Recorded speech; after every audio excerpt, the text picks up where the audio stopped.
여러분의 행복한 삶을 응원합니다. 안녕하세요. 해피라이프의 김호수입니다. 자, 오늘은 우리 시청자 여러분들의 인생 또 그 미래, 앞으로의 삶, 나의 마음에 관련된 좀 이야기를 해드리려고 합니다. 어른들에게는 행복한 삶의 방향을 어떻게 설정하느냐, 이게 굉장히 중요하게 생각하실 것 같고, 또 우리 아이들에게는 자신만의 강점과 특성을 발견하는 방법, 또 부모님들이 챙겨주셔야 되잖아요. 그런 것을 어떻게 해야 될지 고민이 많으실 텐데, 그래서 오늘은 나이가 들수록 더 풍요로운 삶을 만들어갈 수 있는 방법인 크리에이티브 에이징이라는 개념을 좀 함께 알아보도록 할 거고요. 또 단순한 아이들의 IQ 점수를 넘어서 우리 아이가 어떻게 생각하고 배우고 있는지, 또 앞으로 어떻게 성장할 수 있을지 살펴볼 수 있는 웩슬러 지능검사에 대해서도 함께 알려드릴 테니까요. 함께 끝까지 하시면서 나의 삶과 우리 아이의 삶, 또 먼 미래의 인생을 어떻게 아름답게 꾸며갈지 함께 알아보도록 하겠습니다. 자, 그래서 오늘도 특별한 전문가 두 분을 모셨는데요. 첫 번째 함께 해주실 전문가부터 화면으로 먼저 만나보시죠.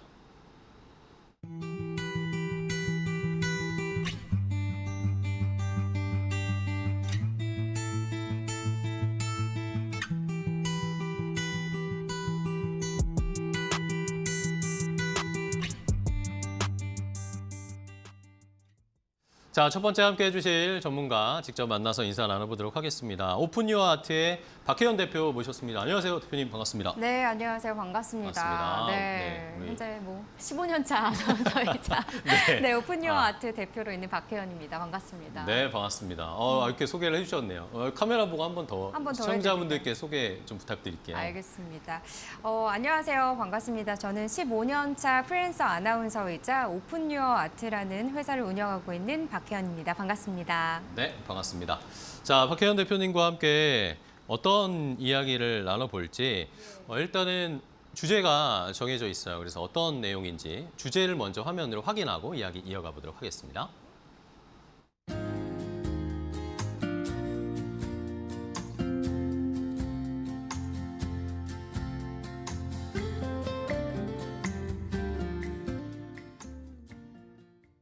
자, 박혜연 대표와 함께 나눌 이야기는 크리에이티브 에이징이라는 개념을 좀 알아볼 텐데요. 행복한 어른이 되는 법이라는 부제가 밑에 달렸습니다. 자, 시청자분들 또 열심히 살아가고 계시고 네. 일도 하고 또 여가도 즐기고 하시지만 사실 내가 진짜 행복하다라고 말하는 분들이 생각보다 없단 말입니다. 맞아요. 그렇죠? 그래서 이걸 어떻게 하면은 우리가 조금 더 잘 나이 들고 행복하게 나이 들어갈 수 있을까 궁금하신 분들이 제일 많아요. 근데 이 크리에이티브 에이징이라는 개념을 어떻게 보면 만드신 건가? 제가 네. 만든 건 아니고 그런가요? 이미 오래 전부터 사용이 되어져 있었나요? 있었습니다. 네, 이게 어떤 2017년도 개념이에요? 있었고요. 사실 나이가 든다 이런 생각을 하면 혹시 어떤 기분이 드세요? 노화된다, 나이가 든다. 그냥 약간 우울하고 약간 그런 느낌들이 일반적으로 있잖아요. 그렇죠. 네. 그래서 많은 분들이 노화가 되면 퇴화된다, 쇠퇴된다 이런 식으로 네네. 생각하는 분들이 생각보다 굉장히 많은데요. 그렇죠. 이 크리에이티브 에이징이라는 거는 조금 생각을 바꿔볼 수 있습니다. 창의적 노화라고 해서 예술 활동을 매개로 함으로써 삶 속에서 창의적 활동을 하면서 좀 더 행복감을 더 높일 수 있는, 그리고 노화가 진행되는 것이 아니라 뭔가 나이가 들어감으로써 축적될 수 있는 게 지혜와 성숙이잖아요. 네네. 이런 경험들이 쌓여서 오히려 노화는 더 창조적인 삶을 살 수 있는 좋은 시기이다. 이렇게 좀 표현을 해드릴 수 있을 것 같습니다. 네. 그러면은 예. 크리에이티브 에이징이라는 개념을 설명을 해주셨는데 우리가 어쨌든 창의적으로 나이가 들어가고 성숙해지고 네. 지혜로워져야 할 필요가 있다. 근데 그걸 왜 지금 우리가 강조를 해야 된다고 보세요? 그 이유는요. 사실 여러 가지 좀 연구들이나 기반 바탕 이론들을 좀 설명을 드리면 네. 해외에서는 일생에 걸쳐서 의도적으로 예술 활동에 참여하면서 건강과 연결감, 삶의 목적을 지켜가는 실천이다. 이렇게 크리에이티브 에이징을 정의를 하고 있긴 한데 우리나라가 지금 네. 이미 초고령화 사회로 접어들었잖아요. 그쵸, 네. 지금 65세 이상 인구가 20.7%입니다. 약 1,072만 명이에요. 네, 이런 부분이 있고, 그러니까 5명 중에 1명이 어르신인 나라인데다가 노령화 지수라는 게 처음으로 200을 또 넘어섰고요. 또 여기에다가 또 더 중요한 숫자가 있는데 이게 우리 주된 일자리 은퇴하는 평균 나이가 몇 살인 줄 아시나요? 얼마나 되나요? 52.9세입니다. 네. 네. 그런데 국민연금을 받기 시작하는 나이는 65세예요. 네. 그러니까 고령층 10명 중에 7명은 73세까지 일하고 싶다는데 사실은 어떻게 보면 그 갭 차이가 갭이 크네요. 있는 상황인 거죠. 그러면 이 시간을 내가 어떻게 지내야 하는가? 고민이 드실 거예요. 그쵸. 그럼 이럴 때 어떻게 설계하느냐에 따라서 인생의 후반전이 갈리기 때문에 왜 지금 이게 필요하냐라는 말씀을 해주신다면 일단 노년의 삶에 이 크리에이티브 에이징 개념이 굉장히 중요한 것도 맞지만 저는 전환기에 놓여져 있는 사람들한테 이 개념이 굉장히 중요하다. 그래서 어렸을 때부터 이 개념을 알고 인생을 준비하는 것 그리고 은퇴 이후의 삶을 설계하더라도 이 개념을 아는 것과 모르고 준비하는 것은 다를 수 있다라는 생각이 드는 거죠. 네. 자, 어쨌든 저희가 노령화, 고령화 사회에 급속하게 진입을 하고 있는 상황인데 예. 지금까지는 우리 뭐 사실 저희 프로그램에서는 이 금전적인, 경제적인 맞아요. 부분에 대해서만 생각을 많이 하고 이 갭을 어떻게 줄일까라고 생각을 했었는데 그 외에 심리적인 부분이나 나의 예. 인생 라이프 스타일에서도 뭔가 변화가 필요하다는 거겠죠. 맞습니다. 그러면은 개념은 좋습니다. 그 창의적으로 나이가 들어가는 개념은 좋은데, 근데 그 매개가 예술, 아까 맞아요. 아트 분야라고 말씀을 해주셨어요. 네, 맞습니다. 왜 하필이면은 예술, 아트여야 할까요? 일단 연구 몇 가지를 또 소개를 예. 해드려 보도록 하겠습니다. 이제 2006년에 미국 국립예술기금과 조지 워싱턴 대학이 함께 진행한 크리에이티브 에이징 연구인데요. 네. 65세 이상 어르신들이 전문가 지도 아래 2년 동안 노래도 하고 그림도 그렸습니다. 그랬더니 병원에 가는 횟수가 줄었고요. 또 약을 쓰는 양이 줄었고요. 넘어져서 다치는 일도 줄었다고 합니다. 그러니까 우울감과 외로움도 줄어들었겠죠. 그리고 놀라운 건요. 프로그램이 끝난 후에도 이게 효과가 계속 이어져 갔다는 겁니다. 그리고 2019년에는 세계보건기구 WHO가 예술과 건강 관련 연구 900편 이상을 모아서 공식 보고서를 냈었는데요. 여기서 예술 참여가 우울과 고립을 예방하고 또 인지 기능을 유지하고 건강하게 나이 드는데 실질적으로 도움이 된다. 이런 내용이 있었습니다. 또 마지막으로 이거는 제가 좀 말씀드리면 좋을 것 같은 네네, 연구여서 또 얘기를 드리고 싶은데 영국에서 50세 이상 어르신들을 10년 동안 추적한 연구가 있는데요. 그러니까 극장도 가고 미술관도 가고 전시회도 가고 이런 전시회를 보러 다니는 분들 중에 그중에서 한 달에 한 번 이상 문화 활동을 한 분들이 전혀 안 한 분들보다 우울증에 걸릴 위험이요 48%나 낮았습니다. 그러니까 사실 48%라고 하면 예방접종 수준이라고 봐도 과언이 꽤나 아닐까. 큰것 같은데요. 라는 생각도 들어요. 그래서 결국은 창작을 하면 내 감정을 표현하고 또 조절할 수 있게 되고 다른 사람과 또 이어질 수도 있고 삶의 의미를 다시 발견하게 되고 또 결과물을 완성하면서 성취감을 느낄 수도 있는데요. 이 네 가지가 마음 건강을 지키는 일일 수 있다. 그래서 예술이 단순 취미가 아니라 마음의 면역력을 기르는 활동이다. 그래서 매개로서 예술이 굉장히 중요하다라고 말씀을 드리고 싶어요. 노후 돈 얘기해 주셨는데 사실 돈 준비되면 너무 좋죠. 그쵸. 근데 돈만으로 생각하면 마음이 조급해지실 수 있거든요. 그래서 예전엔 좋았지 하고 과거만 돌아보지 마시고 내가 가진 경험과 강점들을 꺼내서 내 삶을 다시 설계해 보시는 게 훨씬 더 의미 있으실 거란 생각이 듭니다. 네, 알겠습니다. 자, 말씀을 해주신 것처럼 이런 예술적 활동이나 이러면서 또 사람들을 만날 수도 있고 그렇죠. 그렇죠. 여기에서 이런 것들이 또 수익 구조화 될 수도 있는 그러니까 여러 가지로 가능성들도 연결될 수 있어요. 있죠. 네. 그런 것들이 아마 효과가 있기 때문에 시장에서 많이 관심을 갖고 있는 것 같은데 근데 아까 어쨌든 예술 활동을 하게 되면은 우울증이나 아니면 뭐 질병에 빠질 확률이 줄어들고 우울증에 걸릴 확률도 줄어든다 이렇게 말씀해 주셨는데 그 예. 결국에 이런 것들이 어떻게 보면 어르신들, 사람들의 회복 탄력성을 좀 키워주는 것은 아닌가? 이렇게 연결을 시켜볼 수도 있을 것 같아요. 어떻게 보세요? 사실 회복 탄력성이라는 말 요즘 정말 네네. 많이들 하시잖아요. 그래서 저는 회복 탄력성을 이렇게 좀 재정의를 해봤어요. 회복 탄력성은 다시 일어설 수 있는 힘이기도 하다라는 얘기인데 지금 화면에도 좀 띄워주셨는데 이게 아프지 않는 능력이 아니라요. 흔들렸다가도 다시 일어설 수 있는 힘이 있다면 관계와 일상으로 다시 돌아올 수 있는 힘을 우리가 예방하고 기를 수 있다면 우리 삶이 조금 더 나아질 수 있지 않겠습니까? 그래서 인생을 살다 보면요. 누구나 전환기가 오기 마련입니다. 뭐 20살에는 정체성의 혼란이 올 수도 있고요. 또 40살에 몸과 역할의 변화, 뭐 50살에는 인생 이막에 대한 고민, 여기에다가 60살에는 존재감에 대한 또 질문들을 다시 한번 던지게 되는 네. 그런 전환기들이 아닐까 싶은데 근데 문제는 흔들리는 게 아니라 흔들렸을 때 다시 일어서는 법을 배운 적이 사실 많지 않은 것 같아요. 네네, 앵커님 그렇죠. 혹시 있으신가요? 경험을 돌이켜보면요? 글쎄요. 네. 뚜렷하게 기억이 안 납니다.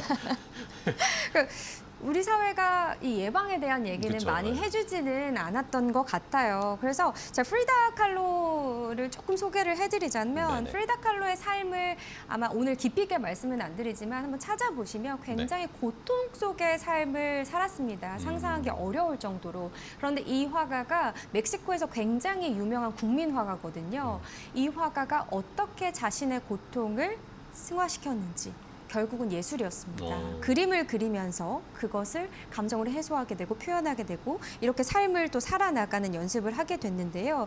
그러니까 결국은 예술이 다시 그 일어서는 연습을 할 수 있고 이것이 곧 회복 탄력성으로 이어질 수 있다라는 얘기를 좀 드리고 싶어요. 그래서 우리나라 성인 4명 중에 1명 정확히는 27.8%가요. 평생 한 번 이상 정신건강 문제를 좀 경험을 한다라는 얘기가 있습니다. 그런데 우리는 사실 문제가 생기고 나서야 치료를 해야 된다 이렇게 생각하기가 쉬운데요. 사실 그 전에 마음을 관리하는 일에는 말씀드렸다시피 익숙하지가 않았습니다. 그러니까 국내에 또 이런 연구 결과도 있어요. 무엇이 나를 행복하게 했는가를 되짚는 회상 프로그램이 우울감을 낮추고 자아 존중감을 높여준다. 이런 연구 결과도 있습니다. 그러니까 결국은요. 크리에이티브 에이징에서 예술 활동은 단순히 취미 활동이 아니라 위기가 왔을 때 쓸 마음 근육을 평소에 만들어두는 훈련이기도 하기 때문에 치료가 아니라 예방이고요. 위기 이후가 아니라 위기 이전에 관리할 수 있는 방법. 그것이 이제 회복 탄력성과도 연결될 수 있다. 이렇게 말씀을 드릴 수 있겠습니다. 네. 자, 그러면은 이렇게 크리에이티브 에이징이라는 개념을 네. 저희가 좀 알아봤고, 그러면은 박혜연 대표님이 직접 이런 크리에이티브 에이징을 경험을 하고 이걸 또 사람들에게 알리고 계시잖아요. 그렇죠. 그렇게 하신 계기도 궁금합니다. 뭔가 이슈가 있었나요? 제가 먼저 질문을 하나 던져볼게요. 만약에 누군가가 앵커님에게 심리상담센터 한번 가볼래요? 뭐 정신의학과 한번 가볼래요? 라고 물어본다면 네. 어떻게 답변하시겠어요? 제가 이상한가요? 그대로 여쭤볼 것 같은데요. 네. 네, 되게 비슷합니다. 네. 보통은 나는 안 아픈데? 제가 어디가 안 좋은가요? 저는 괜찮은데요? 이런 얘기들을 네네. 정말 많이들 그쵸, 하시더라고요. 저도 그랬습니다. 제 마음이 아파질 거라고는 일도 생각을 못하는 자존감 높은 줄 알고 살던 한 사람이었는데 어느 날 이제 뭐 부상을 겪게 되고 또 번아웃을 경험하게 되고 그리고 공황장애 증상을 겪게 되면서 몸과 마음에 동시에 위기감을 겪게 되는 일이 있었습니다. 네네. 그래서 이 몸과 마음이 한꺼번에 무너지다 보니까요. 이게 너무 힘든 거예요. 근데 이럴 그쵸. 때 상담센터를 가면 좋고 정신의학과를 가면 좋은데 제 발걸음이 떨어지지가 않더라고요. 그렇죠. 네. 약간의 선입견 같은 게 있죠, 우리나라에. 맞습니다. 약간의 낙인 찍힐 것 같은 생각도 들고 그런 우려감 때문에 그래서 그때 제가 아는 심리 상담사분하고 얘기를 하다가 제가 살고 싶은데 제가 상담센터 못 가겠어요. 근데 예술 쪽을 제가 경험을 하고 있으니 이걸 같이 해서 좀 회복할 수 있는 일반인들을 위한 허들이 낮은 프로그램을 좀 해보면 어떻겠어요? 라는 제안을 하게 됐습니다. 제가 살기 위해서. 네네네. 그래서 그렇게 시작된 게 예술과 심리를 융합시킨 프로그램이었고요. 그리고 제가 박사 과정이 문화예술 경영인데 여기에 연구하고 있는 주제가 크리에이티브 에이징이기도 합니다. 그래서 지금은 노년기의 삶으로 많이 이제 얘기가 되곤 있지만 저는 이게 노년기뿐만이 아니라 젊었을 때부터 이런 개념을 알고 지냈더라면 저처럼 나중에 이런 걸 경험하고 회복되기까지 시간이 오래 걸리기보다 조금 더 그 시간을 단축할 수 있지 않을까? 이런 생각을 하게 됐습니다. 그래서요, 제가 꼭 드리고 싶은 말은 누구나 무너지더라고요. 이게 멘탈이 약해서가 아니고요. 누구에게나 있을 법한 일이라는 걸 좀 알아주셨으면 네네. 좋겠고, 다만 다시 일어서는 방법을 배우지 못했기 때문에 지금부터 예방하는 방법을 알아두시면 좋을 것 같다는 생각입니다. 네. 자, 결국에는 뭐 본인의 경험을 통해서 이런 또 좋은 프로그램을 만들고 계신데 아까도 살짝 해주셨지만 예. 근데 이제 크리에이티브 에이징, 나이 든다, 창의적으로 나이 든다 이렇게만 생각을 하니까 네. 저도 이 약간의 중장년층들을 대상으로 하는 건가라고 생각을 했는데 아까 말씀해 주신 것처럼 뭐 20대나 30대나 아니면 뭐 더 어린 뭐 10대 청소년들도 그쵸. 충분히 경험해 볼 수 있을 것 같다는 생각도 들어요. 맞습니다. 그래서 실제로 저희는 초등학교 학생들에게도 이 교육이 정말 중요하다. 진짜요? 가치관이 형성되는 시기에 저희가 이런 크리에이티브 에이징이란 개념으로서 자기 자존감이나 혹은 자기의 장점, 강점 등을 알고 살아나가게 할 수 있는, 근데 그거를 표현하기가 어렵다면 예술을 매개로서 이런 개념을 알고 교육을 받게 된다면 조금 더 나은 예방의 삶을 살지 않을까라는 생각을 해서 10대도 저도 가능하다고 보고요. 그리고 20대에도 굉장히 중요한 게 정체성의 혼란기가 20대에 많이 오잖아요. 그쵸, 네네. 네. 사회에 나가게 될 때 여러 가지 답 없는 것 같은 고민들 속에서 너무 불안한 하루하루를 보내는 우리 20대들도 지금 있으실 것 같은데 또 관계도 그렇고 이런 불안과 압박 속에서 우리가 크리에이티브 에이징 개념을 알고 있는 것과 모르는 것이 다른 것처럼 20대, 30대, 40대, 50대, 60대 각각의 전환기에 그래서 필요하다라는 얘기를 좀 말씀을 드리고 싶어요. 근데 20대를 제가 콕 집어서 말씀드리는 게 네. 20대 청소년들의 마음 상태를 보시면요. 이게 건강보험 심사평가원 통계인데 2017년에서 2021년 사이에 20대 우울증 환자가 127%나 늘었대요. 네. 네, 그리고 2021년에는 20대가 우울증 진료 환자가 가장 많은 연령대가 됐고요. 뭐 청소년도 마찬가지고 지금 우울증을 느끼는 학생들, 청소년들이 생각보다 많다는 얘기죠. 근데 이걸 진료나 치료를 제대로 받고 있는 경우가 그럼 맞냐? 그것도 아니라는 거의 없겠죠. 얘기입니다. 네. 그래서 우리 이제 아이들한테 수학 문제 푸는 법만 가르칠 게 아니라 마음이 흔들렸을 때 어떻게 다시 일어날 수 있는지, 일어설 수 있는지, 감정을 어떻게 표현할 수 있는지 이런 거를 좀 가르치는 교육이 필요할 것 같습니다. 네. 네.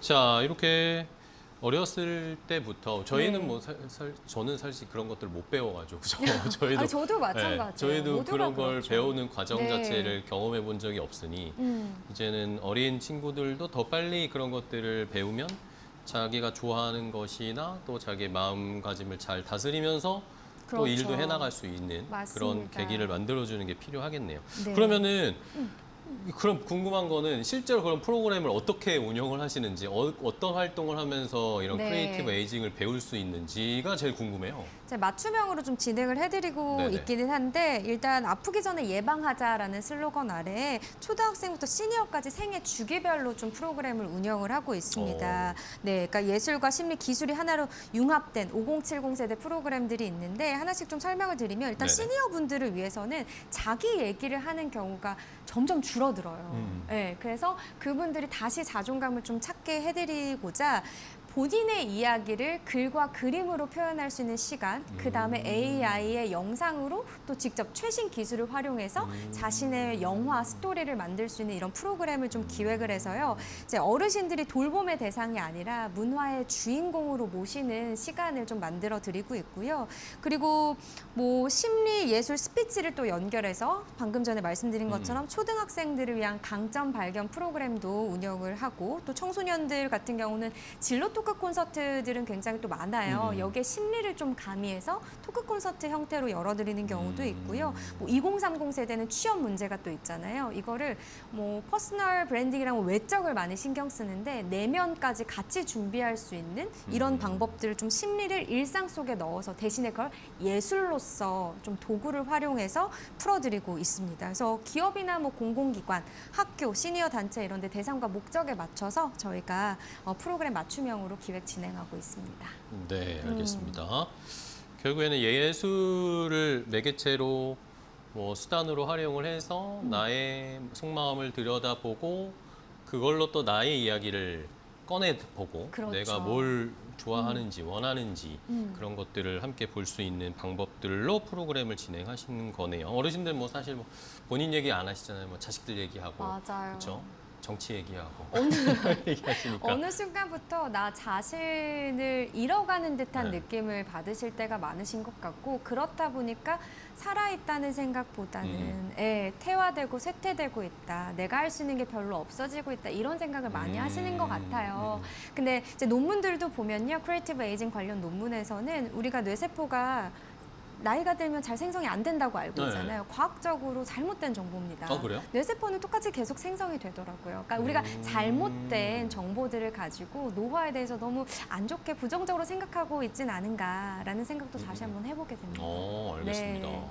뇌세포가 뭐 퇴화되는 거 아닌가라는 생각이지만 그건 아니다. 생물학적으로 봤을 땐 그런 게 아니다. 과학적으로는 그렇지 않더라고요. 그렇죠. 그러면 예. 내가 어떻게 자극을 받고 영감을 받고 생각을 또 새로운 방식으로 해나가는 기회들이 필요한데 예. 그런 기회를 주는 프로그램이라고 볼 수 그렇죠. 있겠네요. 계속해서 창의적 활동을 함으로써 내 삶 속에서 내가 살아있음을 느끼게 해주는 거란 표현이 제일 좋을 것 같아요. 네. 알겠습니다. 생산성 있는 인생이 좋은 거잖아요. 그렇죠, 그렇죠. 네. 그러면서 활력이 생기는 거고. 그러니까요. 그렇죠. 그러면서 의미를 또 드리는 거죠. 새로운 도전을 해보는 거고. 꼭 예술적인 측면이 아니라 자꾸 돈 얘기해서 그런데 또 그러면서 수익을 창출할 수 있는 활동도 해보고 그런 방법들이 경제 생기겠죠. 앵커다운 얘기를 계속 해주셔가지고. 중요하니까요. 네, 예. 돈이 있으면 또 그럼요. 예술을 즐길 수 있고. 그죠? 네. 알겠습니다. 그러면은 이 시간이 또 거의 다 돼가지고 예. 마지막으로 그러면 우리 시청자분들 아마 보시는 분들 뭐 다들 바쁘실 거예요. 개인적인 맞아요. 일과 뭐 가족 일 여러 가지 바쁘시게 살아가시는 분들께 네. 이렇게 크리에이티브 에이징하게 살 수 있을 실천할 수 있는 방법들 우리가 일상 속에 그 쏙쏙 있을 것 같습니다. 뭐 대단한 게 아니더라도 네. 그렇죠? 그런 것들이 있을 텐데 어떤 것들을 좀 알려주실 수 있을까요? 사실 저희가 강연을 가거나 프로그램을 할 때 한 6가지 정도를 말씀을 드리긴 해요. 네네. 뭐 관계라든가 수면 리듬, 움직임, 감정 기술, 의미 기여, 뭐 창의, 예술 활동 이런 걸 말씀을 드리긴 하는데 사실 이거를 한꺼번에 6가지를 다 지켜보세요 하면 힘들어 하시더라고요. 그쵸? 네. 그래서 한 3가지 정도 오늘 실행해 볼 수 있는 거를 말씀을 좋습니다. 드려볼게요. 일단 짧은 산책을 꼭 해보시면 좋을 것 같아요. 산책. 네, 그냥 한번 산책. 그리고 관계 때문에 힘든 일이 정말 많아요. 사실 살면서 관계 때문에 그렇죠. 스트레스 받고요. 하지만 안전한 관계 속에서 한 명 정도는 내가 대화할 사람은 정말 중요합니다. 그래서 내가 오늘 내가 안전하다고 생각하는 한 명, 내가 연락해보고 싶은 한 명이 있다면 꼭 한번 전화를 해보시길 바라겠습니다. 그리고 감정 감사 일기를 한번 자기 전에 써보시면 좋을 것 같은데요. 이때 꼭 글로 안 쓰셔도 돼요. 저희 예술 활동 하셔도 되니까요. 그림 일기 그림을 어렸을 때 또 그린다든지. 써보셨잖아요. 그림 일기 써보셔도 되고 아니면 정말 감사했던 일 3가지만이라도 한번 떠올려서 적어보면 처음에는 이게 잘 안 되거든요. 사실 잘 안 되지만 해보다 보면은 이게 또 일상이 되기 시작하면요. 삶 속에서 회복 탄력성이 다른 게 아니거든요. 그래서 내 마음이 어떤지를 잘 들여다볼 수 있게 되고 또 그 마음을 잘 다 보듬어 줄 수 있는 그런 회복 능력을 여러분들이 직접 가지실 수 있을 것 같습니다. 그래서 지금 실천하는 게 굉장히 중요합니다. 지금 이미 늦은 거 아니야 라는 생각을 하실 수도 있는데요. 제가 계속 이렇게 말씀드리는 거는 노화가 절대 쇠퇴가 아닙니다. 여러분 예술 활동을 통해서 또 창의적인 활동 여러 가지 활동들을 통해서 살아있음을 느끼시면서 회복 탄력성을 길러가실 수 있으니까요. 그랜마 모지스라는 작가가 진정으로 무언가를 꿈꾸는 사람에겐 바로 지금이 인생에서 가장 젊은 때입니다. 무언가를 시작하기에 딱 좋은 때입니다. 이런 말을 하기도 했거든요. 여러분들도 지금부터 시작이십니다. 크리에이티브 에이징 함께 응원하면서 생활 속에서 녹여보자고요. 네. 네, 알겠습니다. 자, 일단은 뭐 여러 가지 방법들이 있지만 박혜연 대표님이 오늘 제시해 주신 거는 짧은 산책하면서 네. 좀 주의를 환기시켜 보시고 내가 감사해 볼 만한 또 믿을 수 있을 사람과의 대화, 네. 연락을 해본다거나 그러면서 관계를 또 만들어가는 방법. 예. 마지막으로는 감사일기. 내가 어떤 오늘 또 감사할 일들이 있었나 마음을 한번 다잡아보는 방법을 알려주셨으니까요. 시청자분들도 어렵지 않죠? 오늘 당장 해보실 수 있을 겁니다. 이 세 가지 한번 실천해 보시고 또 크리에이티브 에이징 해보도록 하겠습니다. 이거 꼭 한번 앵커님이 말씀해 네. 주시면 좋을 것 같아요. 뭐요? 노화는 절대 태아가 아니라 지혜가 쌓이는 최고의 선물이다. 이 얘기를 꼭 기억해 주시면 좋을 것 같아요. 예, 알겠습니다. 네. 네. 지혜가 쌓이는 최고의 과정이다. 선물이다. 최고의 선물이다. 네. 늙는 게 아니다. 맞습니다. 생각을 하시면 되겠습니다. 네, 알겠습니다. 자, 오늘 오픈 유어 아트의 박혜연 대표와 함께 했는데요. 오늘 크리에이티브 에이징이라는 개념을 한번 저희도 다시 생각을 해볼 수 있는 좋은 계기였습니다. 오늘 좋은 정보 알려주셔서 감사하고요. 다음에 또 못 알려주신 뭐 세 가지 더 알려주시러 한번 더 나오셔야 될 것 같습니다. 그러게요. 하고 싶은 얘기가 너무 많은데 다음에 또 찾아오도록 하겠습니다. 네, 오늘 좋은 이야기 해주셔서 감사하고요. 다음에 또 뵙겠습니다. 고맙습니다. 네, 고맙습니다.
자, 해피라이프와 함께하고 계십니다. 또 이제 두 번째 전문가와 함께 이야기를 나눠볼 텐데요.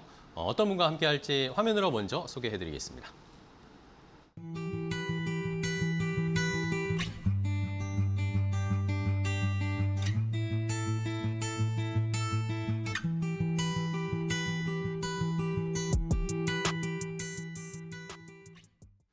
자, 두 번째 함께 해주실 분 직접 인사 나눠보겠습니다. 하모니 아동발달 클리닉의 배지혜 원장님과 함께 하겠습니다. 원장님 안녕하세요. 네, 안녕하세요. 네, 반갑습니다. 우리 하모니 시청자분들께 아동- 네. 인사 부탁드릴게요. 네, 안녕하세요. 반갑습니다. 하모니 아동발달 클리닉 대표 배지혜입니다. 네, 반갑습니다. 자, 배지혜 대표님과 또 어떤 이야기를 나눠볼까요? 아까도 뭐 살짝 말씀드렸는데 우리 아이들과 관련된 이야기입니다.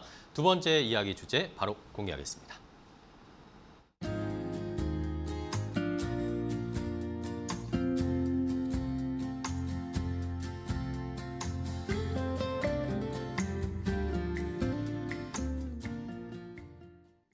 자, 두 번째 나눠볼 이야기, 배지혜 원장님과 나눠볼 이야기는 바로 IQ를 넘어서 아이의 인지 특성을 이해하는 웩슬러 지능검사에 대해서 좀 알아보도록 하겠습니다.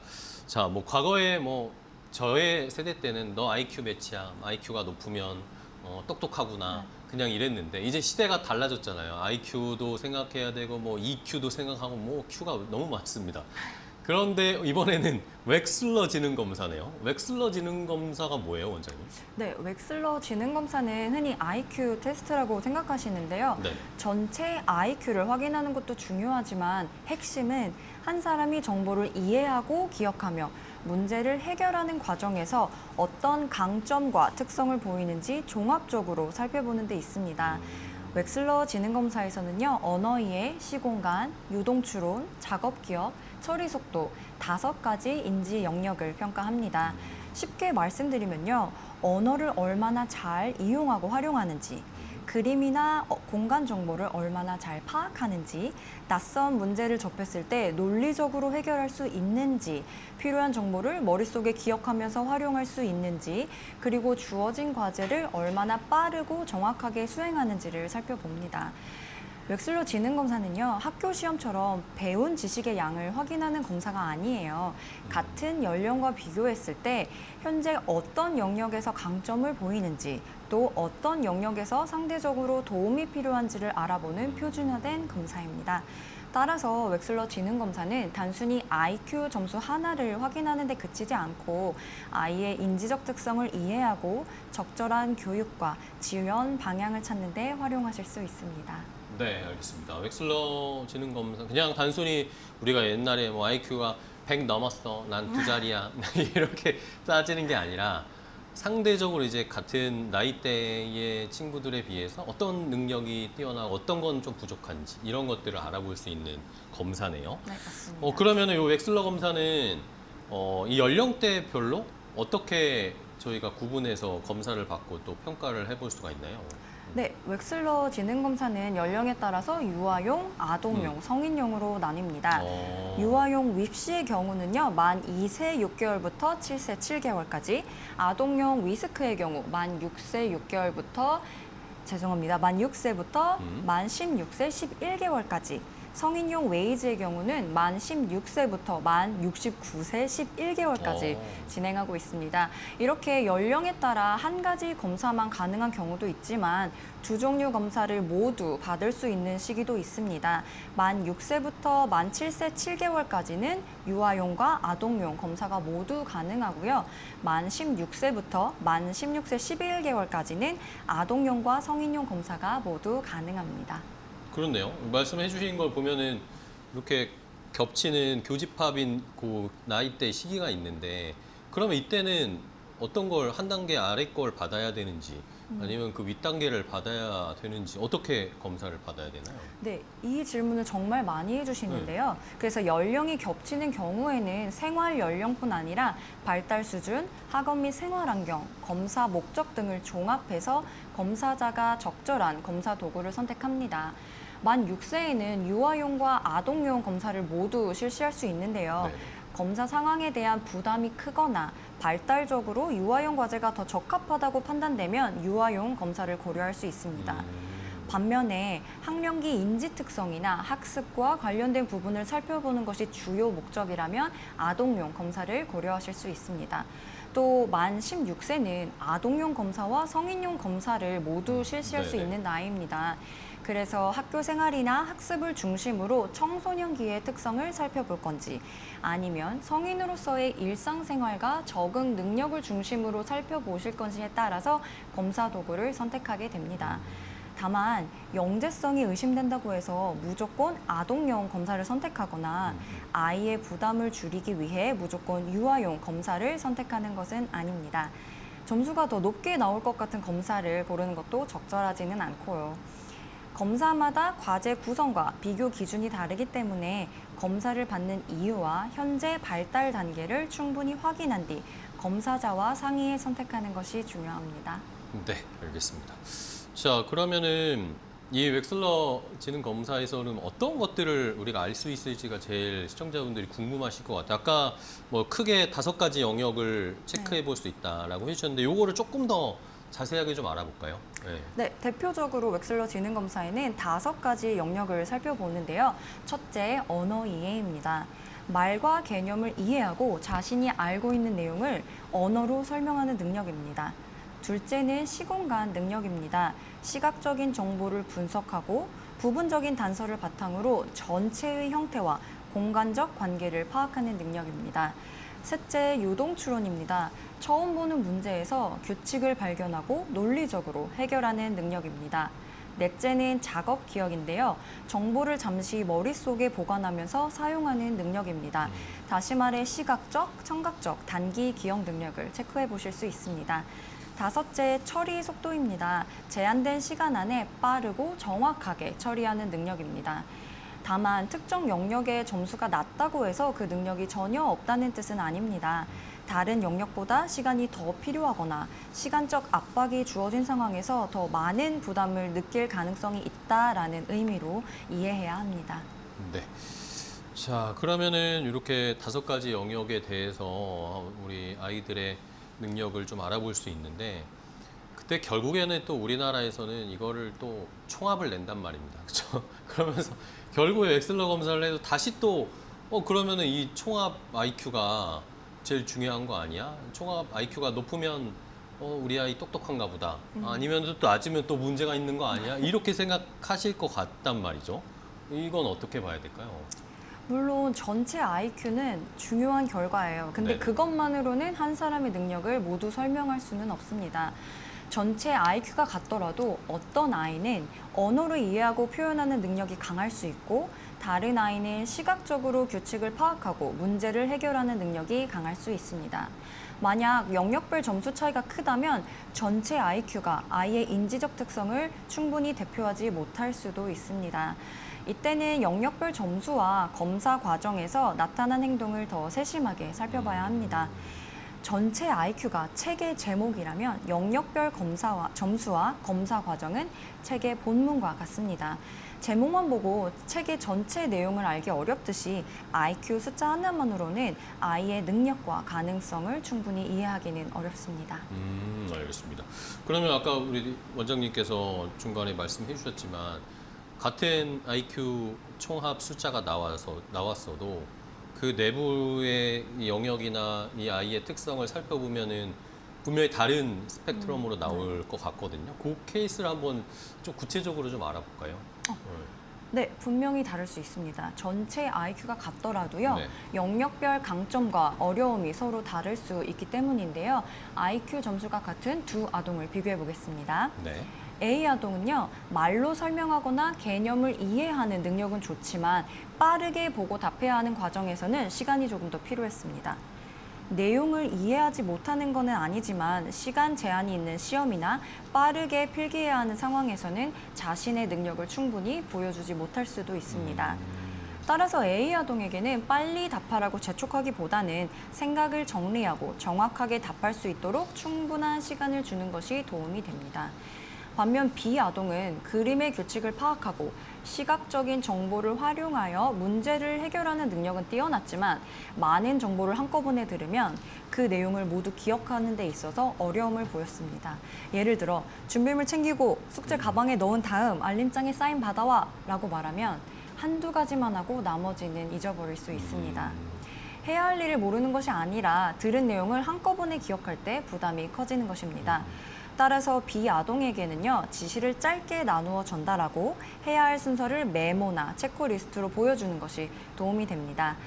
이처럼 전체 IQ가 같더라도 아동의 강점과 필요한 도움은 서로 다를 수 있습니다. 그래서 웩슬러 검사는 전체 IQ 점수뿐만 아니라 영역별 점수와 문제를 해결하는 과정까지 함께 살펴보는 것이 중요합니다. 네, 알겠습니다. 단순히 이 총합만 보시는 것이 아니라 그 세부적인 우리 아이의 특성들을 좀 파악할 수 있는 도구가 이 웩슬러 지능 검사를 통한 결과를 보면서 좀 알 수가 있겠죠. 그러면 원장님 좀 궁금한 게, 그러면 이 웩슬러 지능 검사를 해서 만약에 수치가 되게 높게 나왔어요. 그러면 우리 아이가 영재라고 판단을 하시는 분들도 생길 것 같거든요. 그렇게 가능한지, 아니면은 또 뭔가 ADHD나 이런 것들도 혹시 판별을 할 수가 있을지 그런 게 좀 궁금한데요. 네, 이 또한 정말 많은 부모님들이 여쭤봐 주시는데요.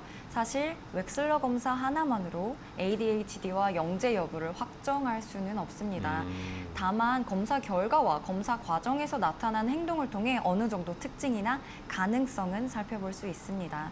경험이 많은 검사자는 영역별 점수 차이뿐만 아니라 아이가 지시를 따르는 방식, 집중 시간, 충동적으로 답하는지, 실수를 스스로 수정하는지, 어려운 문제를 만났을 때 어떻게 대처하는지 등을 함께 관찰합니다. 예를 들어 주의 집중이나 작업 기억, 처리 속도와 관련된 영역에서 특징적인 수행이 나타나거나 검사 중 주의가 자꾸 흐트러지고 반응을 조절하기 어려운 모습이 반복된다면 ADHD 가능성을 살펴보는 하나의 단서가 될 수 있습니다. 하지만 이러한 모습은 불안이나 피로 등 다른 원인으로도 나타날 수 있기 때문에 특정 점수나 행동만으로 ADHD라고 판단할 수는 없습니다. 영재성 역시 높은 지능 점수와 영역별 강점, 문제를 해결하는 방식 등을 통해 가능성에 대한 힌트를 드릴 수는 있습니다. 다만 창의성, 관심 분야, 학습 태도, 실제 생활에서의 수행도 함께 살펴봐야 합니다.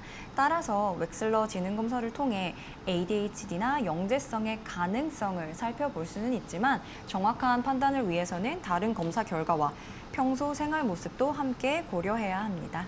네, 알겠습니다. 뭐 단순히 확정적으로 뭐 영재다, ADHD다 이런 것들을 판단하기는 좀 섣부른 선 판단일 수 있다라는 것들은 참고를 해주시고요. 그러면은 뭐 예전에 뭐 저도 IQ 검사 받고 나서 점수가 안 나오면은 막 내가 그날 너무 피곤했어가지고 컨디션이 안 좋았었어 이렇게 저도 뭐 장난 반, 농담 반, 진담 반 이야기를 했던 기억이 나는데 이런 웩슬러 지능 검사도 우리 아이들이나 받으시는 분들이 컨디션에 따라서 이게 좀 달라질 수도 있는 건가요? 네, 달라질 수 있습니다. 어. 검사 당일의 수면 부족이나 불안, 긴장, 집중력, 건강 상태, 그리고 복용 중인 약물 등은 검사 수행에 영향을 줄 수 있습니다. 그렇다고 검사 당일 컨디션이 조금 좋지 않았다는 이유만으로 결과 전체가 의미 없어지는 것은 아닙니다. 검사자는 점수뿐만 아니라 아이의 집중력과 피로도, 긴장감, 검사 태도 등을 함께 관찰해 결과를 해석하기 때문입니다. 그러므로 복용 중인 약물이 있다면 검사 전에 검사자에게 알려주시는 것이 좋습니다. 다만 검사를 위해 보호자가 임의로 복용을 중단하거나 시간과 용량을 바꾸면 안 되고요. 변경이 필요할 때는 반드시 처방한 의료진과 먼저 상의하셔야 합니다. 네, 알겠습니다. 그러면은 뭐 이런 컨디션 관리도 중요할 것 같고 또 이제 검사를 받기 전에 그냥 무턱대고 가면서 검사를 받는 건 아닐 것 같고 뭔가 준비가 다른 것들은 또 필요한 것들이 있나요? 네, 특별히 공부하거나 문제를 연습할 필요는 전혀 네. 없습니다. 네네. 좋은 결과를 기대하며 문제 유형을 미리 찾아보거나 비슷한 문제를 반복해서 풀게 하시는 경우가 가끔 있는데요. 오히려 그러지 않으셔도 괜찮습니다. 웩슬러 지능 검사는 준비한 내용을 얼마나 잘 보여주는지 확인하는 시험이 아니라 아이의 현재 인지적 강점과 어려움을 알아보는 검사입니다. 문제 유형을 미리 연습하면 연습 효과 때문에 아이의 실제 능력을 정확하게 파악하기 어려울 수 있습니다. 또한 아이한테 IQ 검사니까 잘해야 돼 또는 높은 점수를 받아야 돼 네. 이렇게 말하면 불필요한 긴장과 부담을 줄 수 있습니다. 대신 선생님이랑 퀴즈나 퍼즐 같은 활동 해볼 거야 라고 편안하게 설명해 주시면 될 것 같습니다. 정리하면 검사 전에 필요한 준비는 문제 연습이 아니라 아이가 충분히 자고 좋은 컨디션으로 참여할 수 있게 해주시고 검사의 부담을 느끼지 않도록 편안하게 설명해 주시는 것이 가장 좋은 준비입니다. 네, 알겠습니다. 저 그러면은 뭐 이제 시간 거의 다 됐는데 조금 구체적인 검사 궁금증들이 좀 생기실 것 같아서 저도 궁금한 게 그러면 이제 아까 어린 친구들도 요 웩슬러 검사를 받는다고 했잖아요. 그러면 이제 궁금한 게 아직 글을 읽거나 쓰지 못하는 아이들이 있다면 이러면 검사를 어떻게 하나요? 네, 웩슬러 지능 검사의 경우 만 30개월부터 시작이 되는데요. 네네. 그래서 웩슬러 지능 검사는 학교 시험처럼 문제를 읽고 답을 쓰는 방식이 아닙니다. 검사자와 1대1로 진행하고요. 아이가 말로 답하거나 그림과 도형을 보고 과제를 직접 수행합니다. 따라서 읽기와 쓰기 능력이 필수적인 검사가 아닙니다. 다만 의사소통이나 시각이나 청각에 어려움이 있다면 검사 전에 미리 알려주셔야 합니다. 이게 읽고 뭔가 답하고 이런 방식이 아닌가 보군요. 네. 그러면은 검사 시간은 어느 정도나 걸리나요? 네, 연령과 반응 속도 그리고 집중 상태에 따라 조금 달라지기는 하지만요. 일반적으로 1시간에서 1시간 반 정도 소요되고요. 만 4세 이하 유아의 경우에는 약 40분 정도 예상하시면 됩니다. 다만 휴식이나 추가 확인이 필요한 경우에는 시간이 달라질 수도 있습니다. 하나만 더 궁금한 거. 검사 결과가 그러면 이게 검사가 바로 나오나요? 네, 검사 결과는 바로 나옵니다. 아, 바로 나와요? 네, 그래서 결과 상담까지 당일에 진행하실 수 있습니다. 알겠습니다. 자, 그러면은 이제 거의 다 됐어요. 마지막으로 우리 원장님께 요 웩슬러 검사에서 우리 뭐 부모님들이나 혹시 웩슬러 검사 받아봐야겠다고 생각하시는 분들께 요것을 중점적으로 보셔야 된다. 강조? 뭔가 좀 조언을 부탁드릴게요. 네, 제가 마지막으로 드리고 싶은 말씀은 웩슬러 지능 검사에서 가장 중요한 질문은 IQ가 몇 점인가요? 상위 몇 %인가요? 가 아닙니다. 아이가 어떤 방식으로 잘 이해하고 배우는지, 어떤 영역에서 강점을 보이는지, 그리고 어떤 상황에서 조금 더 많은 시간이나 도움이 필요한지를 발견하는 것이 더 중요합니다. 검사 결과를 단순히 하나의 숫자로만 보기보다 아이를 더 잘 이해하고 가정과 학교에서 적절한 도움을 제공하기 위한 자료로 활용하셨으면 좋겠습니다. 네, 알겠습니다. 자, 단순히 IQ를 통해서 우리 아이를 이해하는 것보다 웩슬러 지능 검사를 하면서 우리 아이가 어떤 능력이 좋구나, 어떤 것들은 좀 채워주고 도와줘야겠구나라는 것들을 좀 판단하실 수 있는 자료나 도구가 될 수 있을 것 같아요. 시청자분들 중에 또 궁금하신 분들은 한번 직접 참여해 보시고 우리 아이도 함께 체험해 보는 것도 필요할 것 같습니다. 자, 오늘 하모니 아동 발달 클리닉의 배지혜 대표 원장님과 함께 했는데요. 원장님 오늘 또 새로운 내용 또 자세하게 좀 알려주셔서 너무 감사하고요. 다음에 또 뵙도록 하겠습니다. 기회 되면 또 출연 부탁드릴게요. 네, 네. 고생 많으셨습니다. 감사합니다. 네, 맞습니다.